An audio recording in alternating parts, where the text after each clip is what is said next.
Last week we discussed money insurance, as in how to, to preserve your earnings. I mean, even though you are robbed, even though you are attacked, you can still recover your money back in business.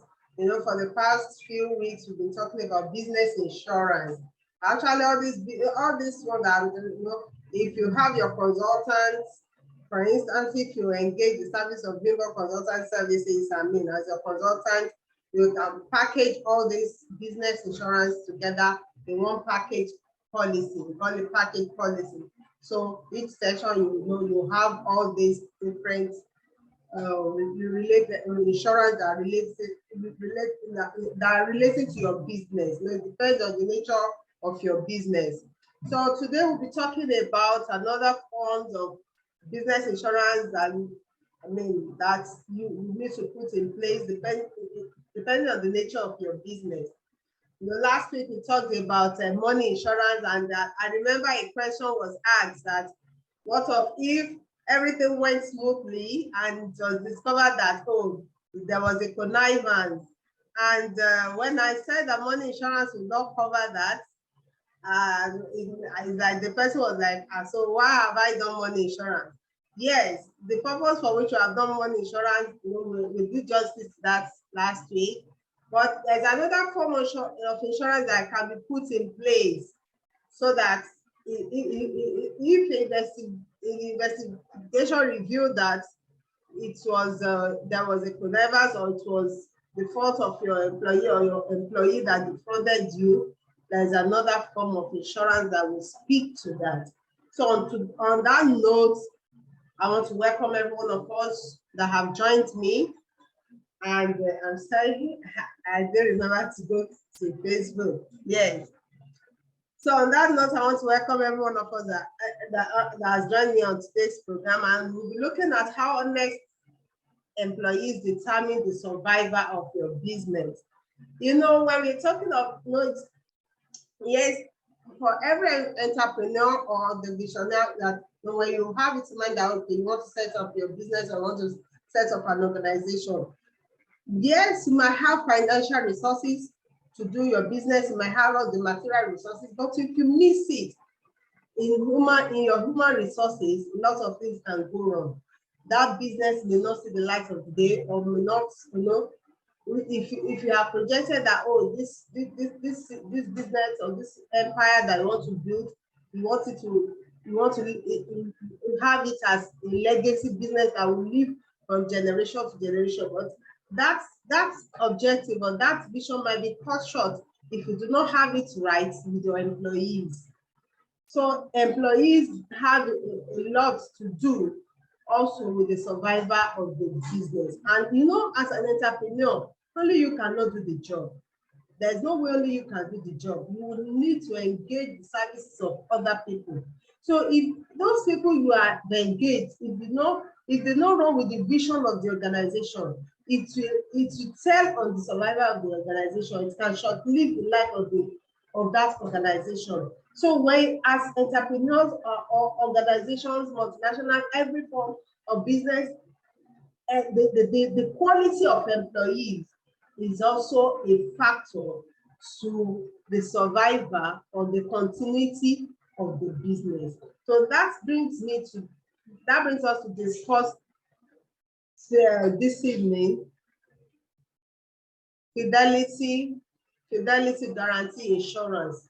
Actually, we call it Fidelity Guarantee Insurance, or we call it Fidelity Bond Insurance, whichever name, but we call it is a Fidelity Insurance. And what does this Fidelity Insurance do? It provides cover against any direct financial loss suffered by the employer as a result of the dishonesty of the employee in connection with the employee's duties. You see, you as the employer, you will be the insured, you are the insured. You want to pick up Fidelity Guarantee Insurance to speak to the dishonesty of your employee. Fidelity means loyalty, but you are not picking that so that it will speak to when in case your employer is disloyal, is dishonest. So that is what Fidelity Insurance cover.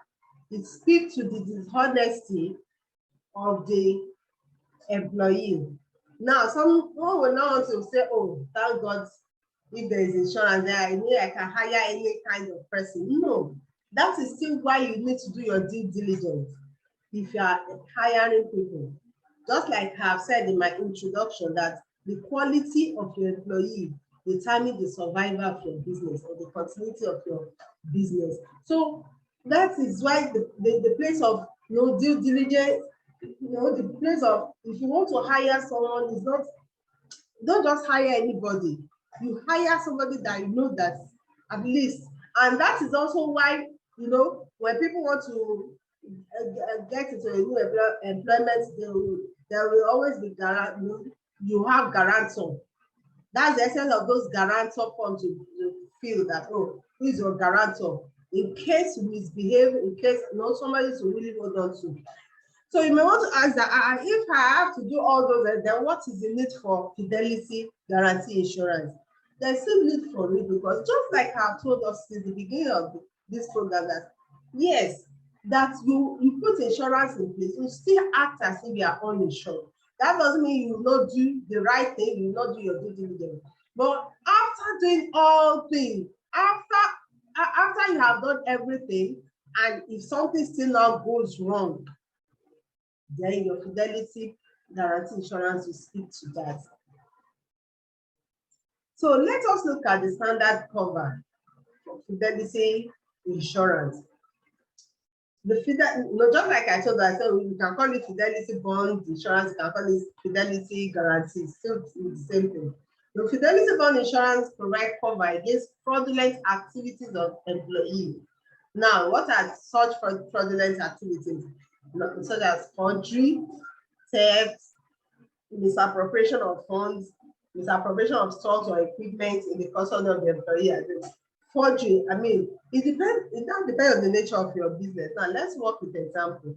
Let's say in the accounting department, maybe in your organization, maybe you are in the accounting, people now they forge signature or they forge figures so as to bring us money from the organization.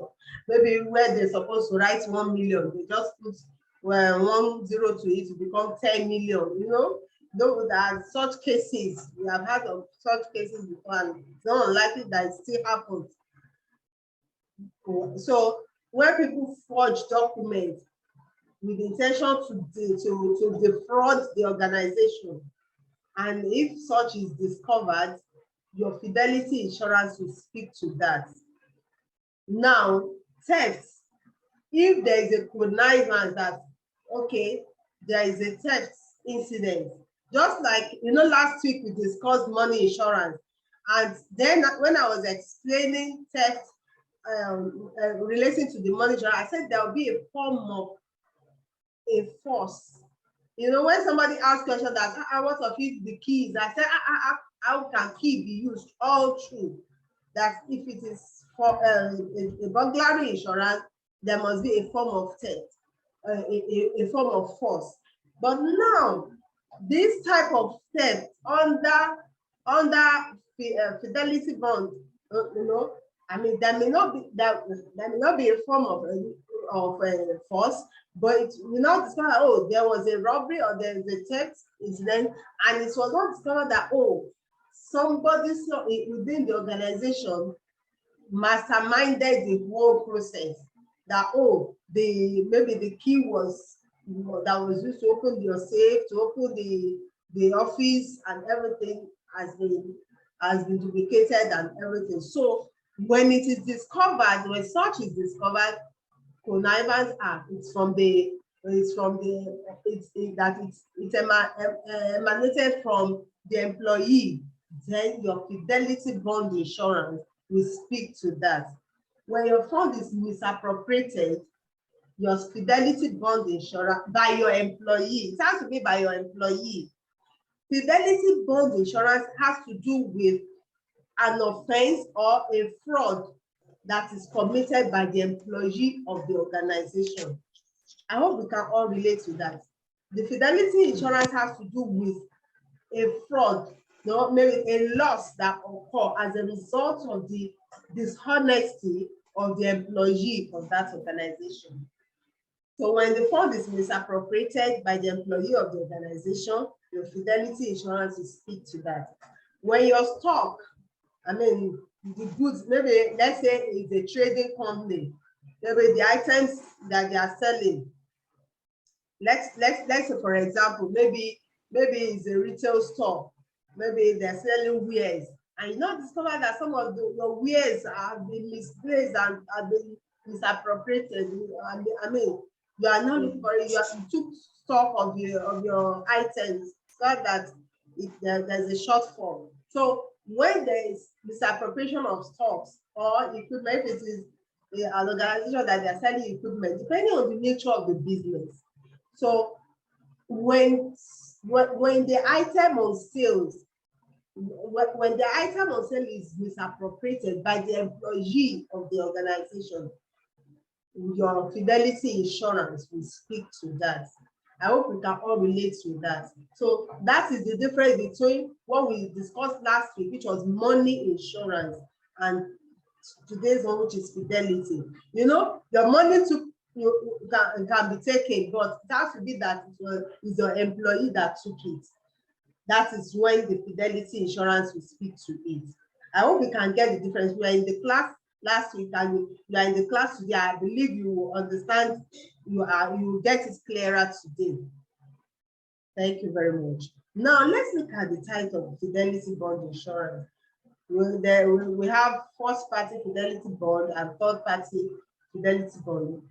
What do I mean by first party fidelity bond and third party fidelity bond? Now the first party fidelity bond is when it has to do with your employee that commit the offense directly. Your direct employee, is the one that commit the offense directly. That is first party fidelity bonds.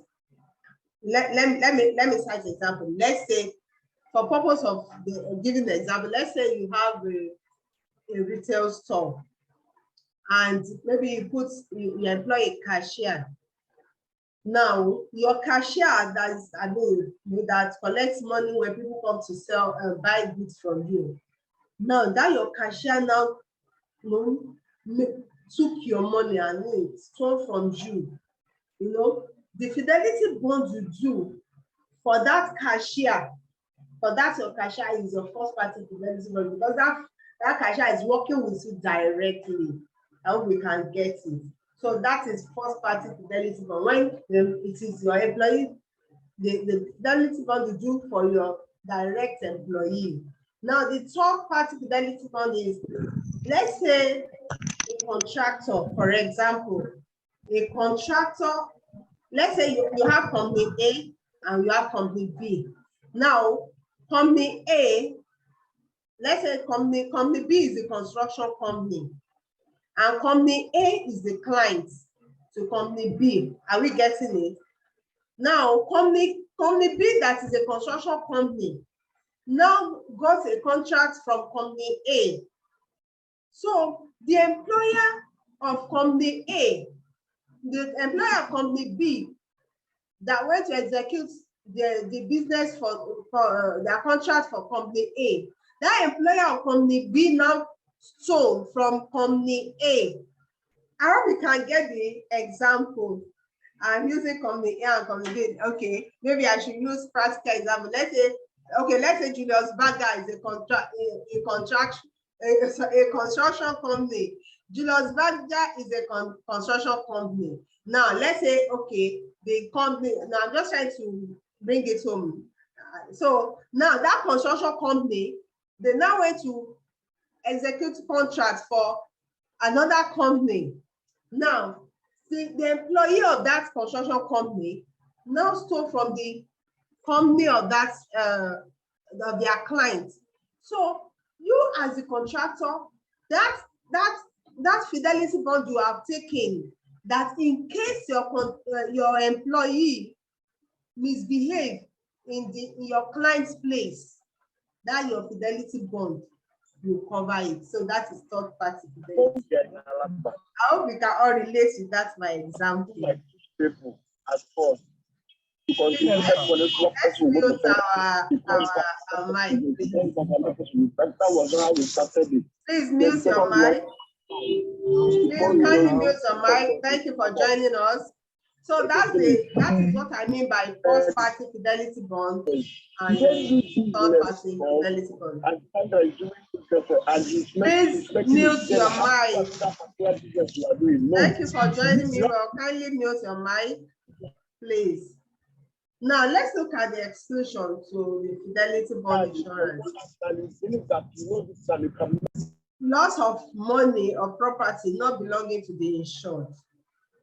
If your employee stole your money, the money that does not belong to you, maybe your friend has come to you to keep money in your custody, and it is not the money for business, for your business. If that money is stolen, your fidelity insurance will not speak to it because it is not the money for your business. I hope you can relate to that. So funds deposited will be insured by the general public for investment purpose. Now let me explain that. If you are not an investment company and somebody and maybe you are into manufacturing, for example, you are into manufacturing and some people now came to drop money for you for investment. Thank you for joining me. Hello. All right. Please, let's mute our mic, please. Let's go back to the Glassily convention. Let's say, so that person, she's in there, yeah. So people have now come to deposit money with you. That's okay. Maybe you are champion, you are helping them to, or today, if you can help, do the investment something. But that is not your business. That's not your business. So if that money is stolen by your employee, insurance will not cover it because you are not licensed to do that investment for people. Okay. I hope we can relate to that. I want to see who are you. Okay, great. That person that does not need to mind. Women partnering with each Please, other. let's mute our mic, please. Thank you for joining me. Thank you. Yes, I was going to talk to you. Now, funds. Okay, we've talked about fund deposited with insured by the general public for investment. Now, loss discovered after 12 months, the employee had left the organization. If your employee has left the organization and it was after one year, you now discover that, oh, that person that left the organization a year ago was the one that masterminded the loss you had that time. Insurance will not cover it. Your fidelity bond insurance will not cover it. I hope you can relate to that. Then the regulatory losses. How do I mean by regulatory losses? Let's say you are in a business that has a regulator. Let's say, for example, you are a stockbroker. You know, I'm a stockbroker. So let me use that example. Now, so if as a stockbroker, your regulator will sanction you, maybe NGX or Security and Exchange Commission, maybe your regulator now sanction you, and you now have to pay fine, you have to pay fee. Your fidelity bond insurance will not speak to that because it's a regulatory loss. So it does not cover that loss. Your fidelity bond insurance will not cover that because you are supposed to be to do your business in compliance to your regulators or to regulatory rules and laws. So if you are not being sanctioned, such loss will not be covered by your fidelity bond insurance. I believe you can all relate to that. Because of our time, I have just 10 minutes. I want to give room for question now. Thank you for listening, everyone. Those of you joining me on Facebook Live, I want to say thank you so much. I really appreciate you. If you also have questions, kindly drop it as a message from me. I will respond to your question. Thank you for joining me on Facebook Live. So those of us in the room, do we have any question? Let's ask our question.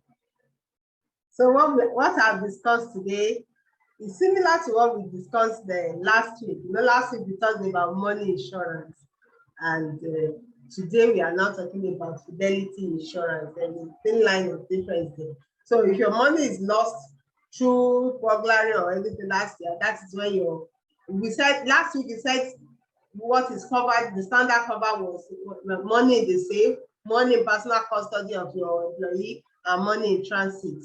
Those are what is covered by money insurance. And if you are attacked or robbed, money insurance is to that. But this one, if your money is taken by your employee, that is when your Fidelity bond insurance will speak to that.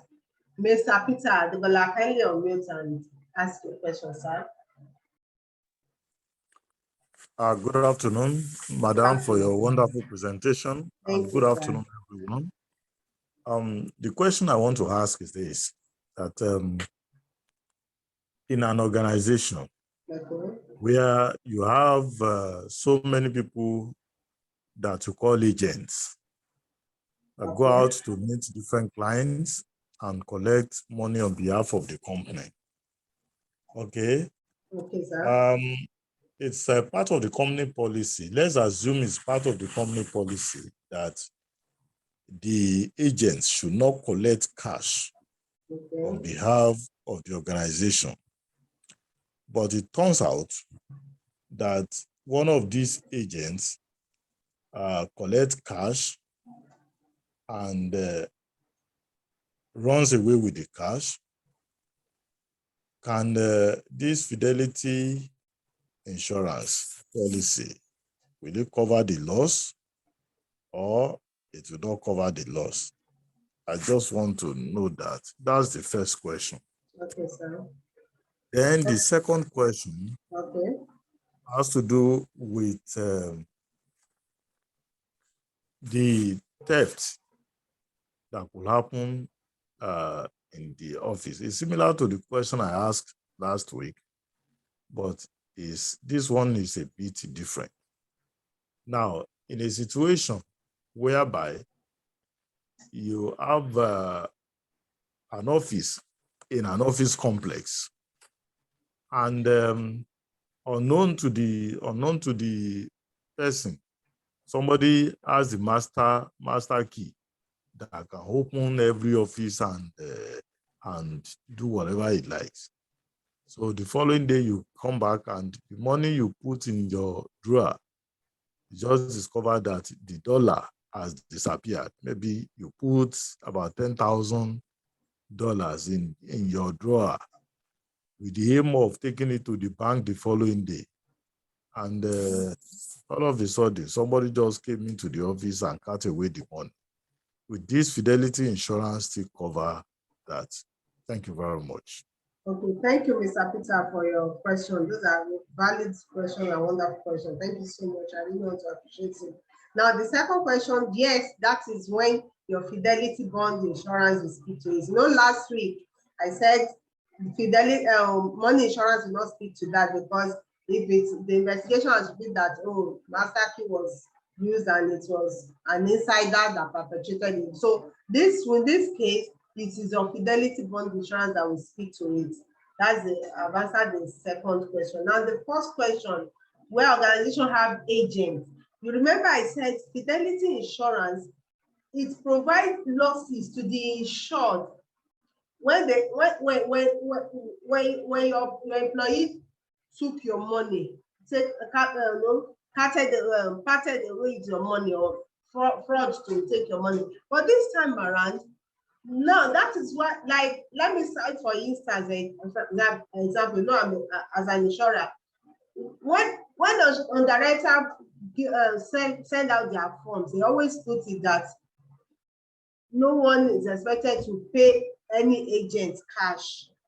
So in that case, they have the underwriter has extolled his liability. He has told you right and there that it is not on them if you give cash to your agent, to the agent, and the agent go with the money. Why is it not on them? Because the underwriter will only, I'm citing an example of insurance company, and it's also the, I mean, it's also cut across other forms of business.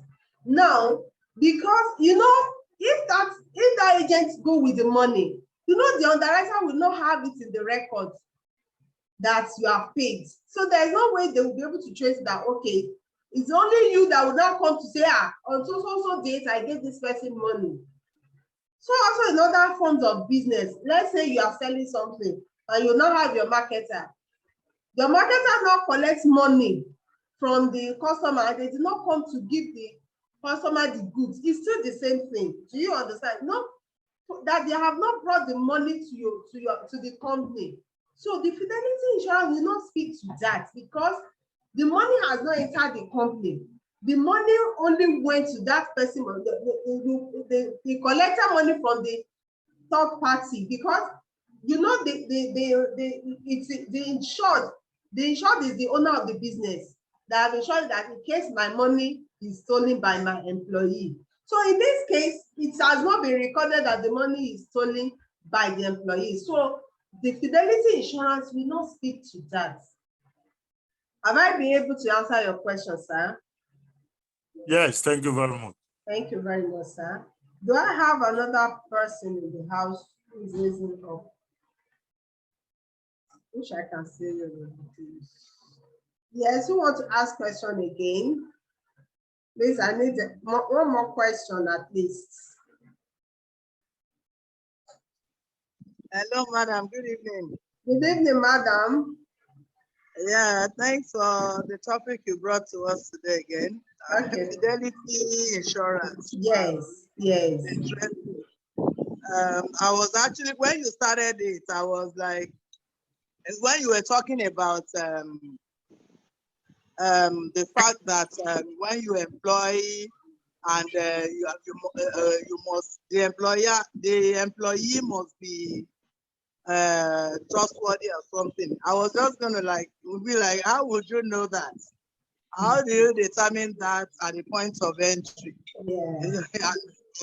Yes, it's the things that you put down, that lay down rules that you consider, the things to put into consideration before employing. But you said that one shouldn't, because one has done Fidelity insurance, you now just employ just anybody, and then when you are being looted, you now be running back to insurance to your underwriter or something like that. So I just want, I don't know if there's any clarification, any more clarification you can give on that, because there's no one that will start a business that will decide that, oh, I want to employ somebody that will dupe me or that will loot my business, because everyone knows that good hands, good employees, mean the survivor of the business. So I don't know if there's anything you can still say on that. At least if one has to experience that, after the insurance company has done all the necessary investigation, one wouldn't have any issue. One wouldn't have cause to be told that, sorry, it's because you didn't employ rights. I don't know if you get what I'm saying. Okay, you didn't get me. You didn't get me. No, your underwriter will not say because you did not employ right. I was citing an example that you, as the employer or as the insured, you will not just relax that, yes, because we are putting Fidelity bond insurance in place, that you will not do your due diligence. You will do your due diligence, quite all right. You will ensure that, oh, you have collected the guarantor's form, and the person you are employing, you have taken his guarantor form, you have done every other thing possibly. But that doesn't mean when the thing now happen, when there is now a loss as a result of your employee, that the underwriter will not pay. That is not what I said. When I was introducing this topic, Fidelity bond, I said it covers the dishonesty of the employee. It covers the dishonesty of the employee. That is why you put it in place. So even if you have done everything, you have employed the right hand that you think you put, yet the employee now defrauds you, that is when this policy will speak. Do you understand? The underwriter will not say because you do not employ wrong hand, right hand. No. Maybe you didn't get it right. I was only trying to say you on your own part, you will not be careless to employ just anybody. Just like I have always told us that yes, you must always act as if you are uninsured. So you do your due diligence. You do the right thing you are supposed to do. Then, if it now happens that your employee defrauds you, then your Fidelity bond insurance will speak to it. Have I been able to clear it, madam? Yes. Thank you so much. Thank you very much. Do I still have someone else in the room who wants to ask questions? Our time is up. Do I have someone? Okay, in the absence of no other question, I want to appreciate every one of us that have attended this meeting this evening. And I want to encourage us to please, let's always let's always show up every Wednesday between 5:30 and 6 p.m. And I always record this meeting. I always upload it on YouTube. When you receive the link, kindly help me circulate the link. I want to appreciate every one of us. Let's meet again next week for the same time for this program. And if you have anyone who need the services of a broker or of a consultant, kindly reach out to me or reach out to my company, Vivo Consultancy Services. I really appreciate you. You have a great evening. Thank you, everyone. Okay, madam. Thank you. Thank you, ma.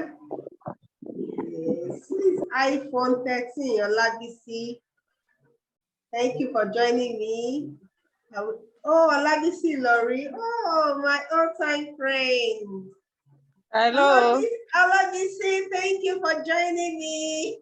You're welcome. My secondary school friend. I really appreciate No, you. not a secondary school friend, though. Olabisi Lori. Yes, Lolade. Lolade Lori. Okay, this is Lori. Okay. Yes, Thank you, ma. Thanks for joining my clients. My clients. Yes. Thank you so much. I really You're appreciate welcome. you. Thank you. Though I joined late. Thank you, ma. I really appreciate. Thanks for joining for the first time. I want to see more of you. Thank you, ma. Thank you. Do have Take a care. great evening. Thank you, everyone. Omotola, thank you for joining. Thank you, everyone. Madam Yoande, thank you. Do have a great evening. Yeah, Omotola, how was the day? How's the day been? Ofonime, thank you. So let's meet again next week. Have a wonderful evening.